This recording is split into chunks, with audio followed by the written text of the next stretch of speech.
Part 2. The Israelites compromised their ability to fully enjoy what God had promised them by not being completely obedient. The consequences of their actions swarmed all around them like fruit flies. And this half-hearted obedience had become a cycle. And it started with their ancestors. Maybe you are battling with something that someone in your family line didn't conquer. We know them as generational curses. Israel's enemies were the Midianites. The Midianites were a fierce nomadic tribe that made their homes anywhere they could rob the local residents. They traveled back and forth in caravans with valuable spices and other cargo, and it was one of these caravans that purchased Joseph from his conniving brothers in the book of Genesis chapter 37. But if we take a quick look at Abraham's family tree, we would be able to see his descendants through Keturah, who was his wife after Sarah passed.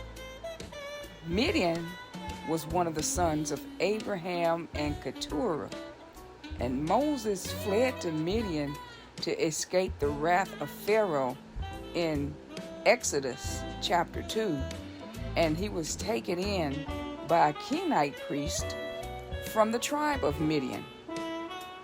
He married the priest's daughter, and her name was Zipporah, and he worked as a shepherd in Horeb for about 40 years under his father-in-law, and this is where God spoke to him from the burning bush.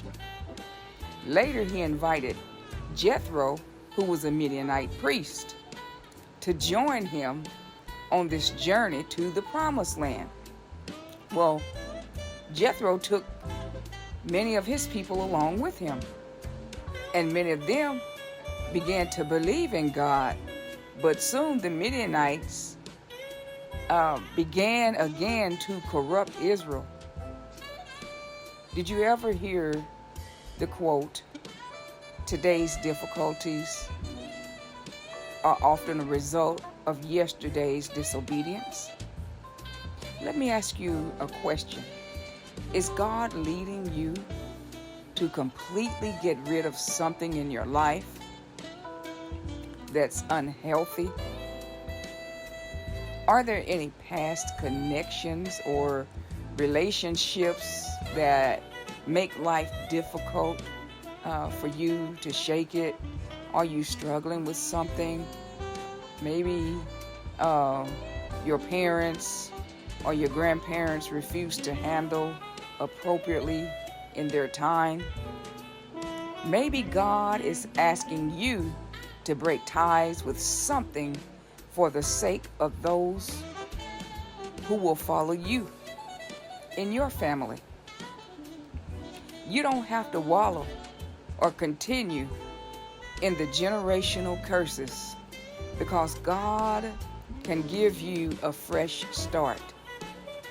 God will send a leader or a spokesperson to help you change your direction. And back then it was Gideon. Today it may be you.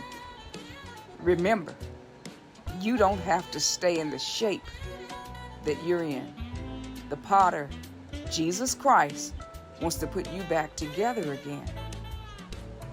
Thank you for listening, and may God bless and keep each of you until the next time.